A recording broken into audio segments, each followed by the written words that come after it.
मैं हिंदू धर्म पे बहस करने के लिए तैयार हूं। बुलाइए किसी भी आरएसएस के प्रकांड पंडित को, मैं उससे बहस करना चाहता हूं कि हर पीला चीज सोना नहीं होता और हर भगवा पहना इंसान संत नहीं होता है। दंगाई हैं ये लोग, दंगाई हैं। तुम हमारे राम का अपमान कर रहे हो। क्या होता है भगवा रंग? भगवा रंग इस देश में वीरता का प्रतीक है, कायरता का प्रतीक नहीं है। भगवा रंग इस देश में लोगों को बचाने का प्रतीक है, लोगों को मारने का प्रतीक नहीं है। भगवा रंग इस देश में साहू जी महाराज का रंग है, छत्रपति शिवाजी महाराज का रंग है, तुकाराम का संत तुकाराम का रंग है। और तो और यहां कुछ बौद्ध भिक्षु बैठे हुए हैं। बौद्ध भिक्षुओं का चीवर का रंग भगवा होता है, जो शांति और अहिंसा की बात करते हैं।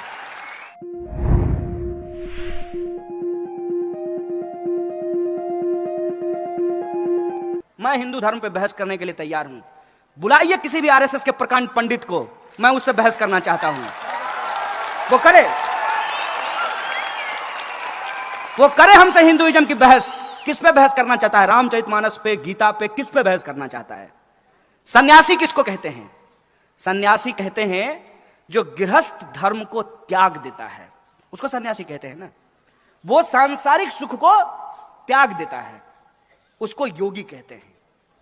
भगवान राम अपने सौतेले भाई के लिए, पिता के वचन के लिए, सौतेली मां के लिए अयोध्या का राजपाट छोड़ करके कहां चले गए? जंगल।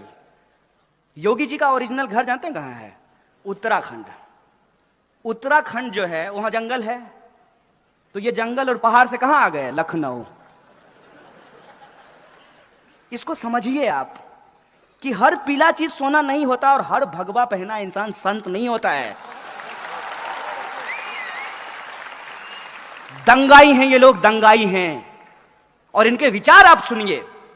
ये जो ढोंगी हैं, इन्होंने एक सेना बनाई।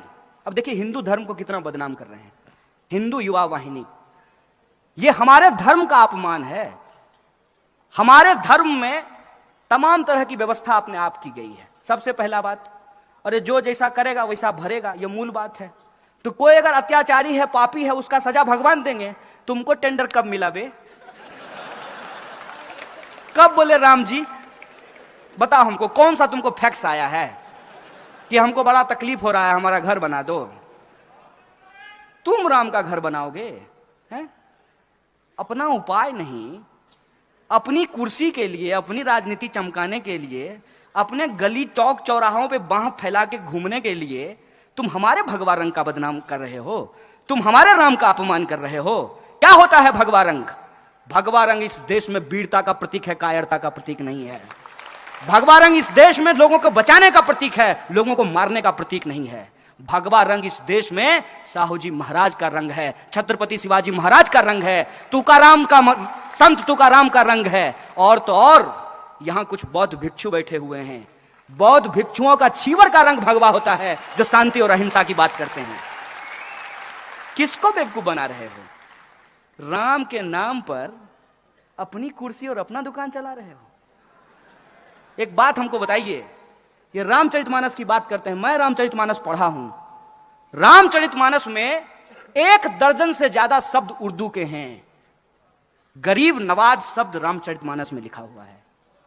और उर्दू जो है वो हिंदुस्तान की भाषा है, वो अरब की भाषा नहीं है। हिंदुस्तान में ही उर्दू बोली जाती है। रामचरितमानस जो है उसमें एक पंक्ति लिखी हुई है तुलसीदास की। हालांकि तुलसीदास ने कुछ गलत बात भी लिखा है, जिसका हम खुले तौर पे जो है समर्थन नहीं करते हैं, विरोध करते हैं उसका।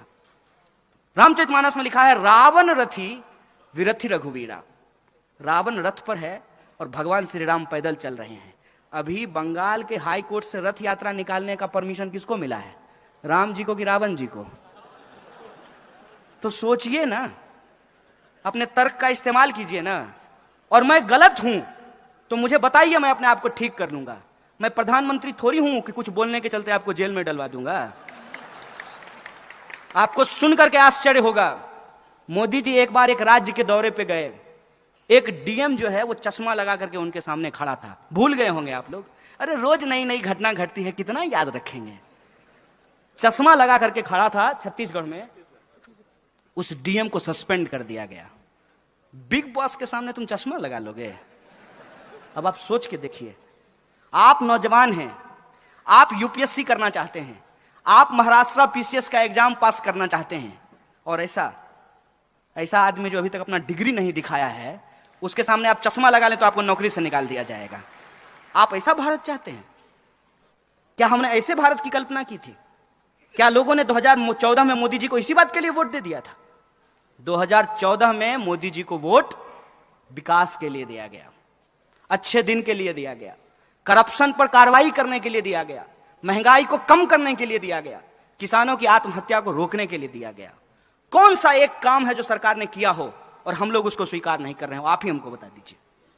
क्या इस देश में किसानों की आत्महत्या रुक गई? और क्या किया गया किसानों के लिए? कोई स्टेप भी अगर लिया गया होता तो हम मान लिए होते।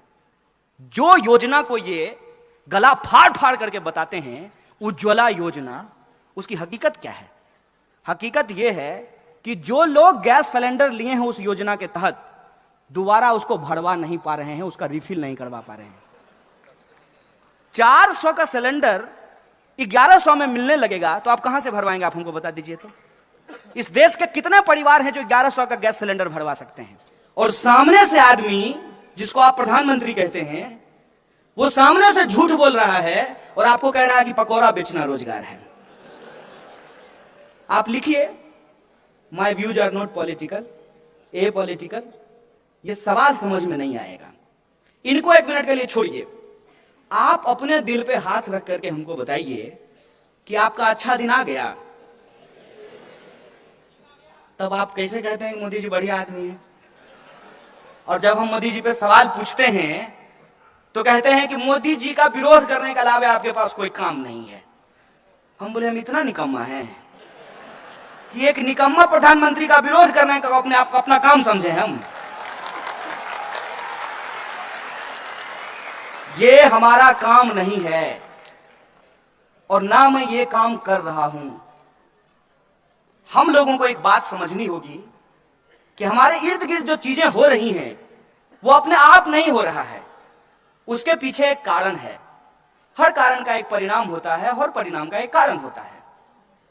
उस बात को जब आप समझेंगे तो आप भी मेरी तरफ परेशान हो जाएंगे। आपको सोच सोच करके आश्चर्य लगेगा कि इस देश में हो क्या रहा है और क्यों हो रहा है।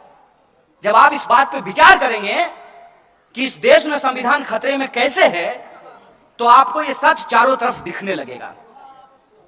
और मैं साधारण उदाहरण से आपको एक बात बता देता हूं। हाथ आगे करके जिस संविधान की प्रस्तावना को, उद्देशिका को आपने पढ़ा है, उसके शब्द पे आपने कभी गौर फरमाया है? उसके शब्द क्या कहते हैं? उसके शब्द कहते हैं हम भारत के लोग। समाज में क्या होता है?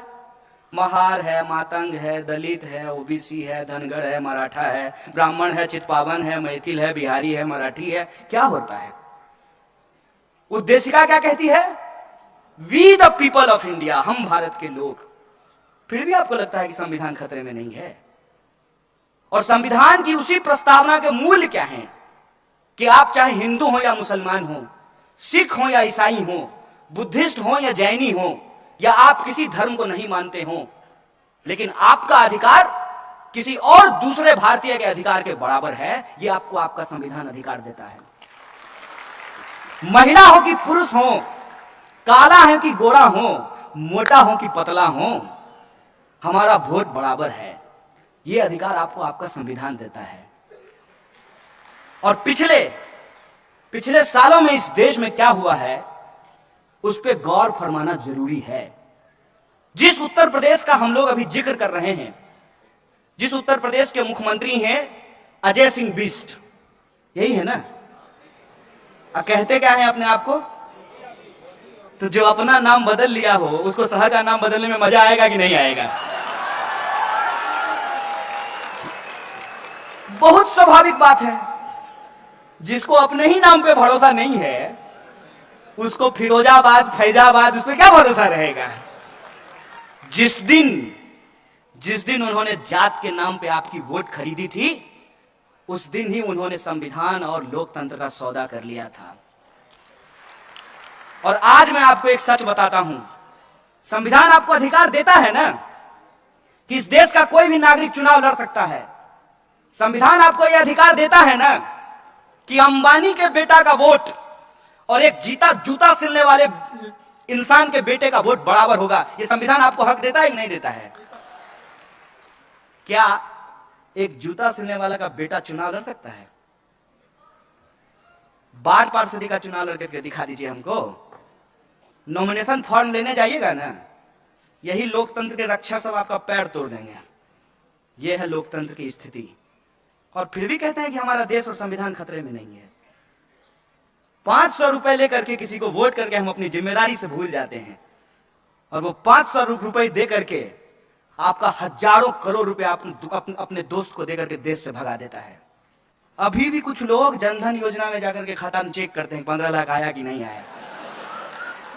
ए भाई साहब, अरे आपके नल में पानी नहीं आता है, आपके अच्छे दिन कहां से आएंगे?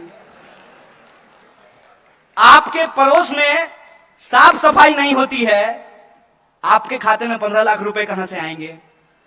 फिर भी एक सपना था, पहली बार मुदिए दिल गया हार मुदिए। होता है, कोई चीज अगर आपके सामने इस तरह से बेची जाएगी तो आप खरीद ही लेंगे।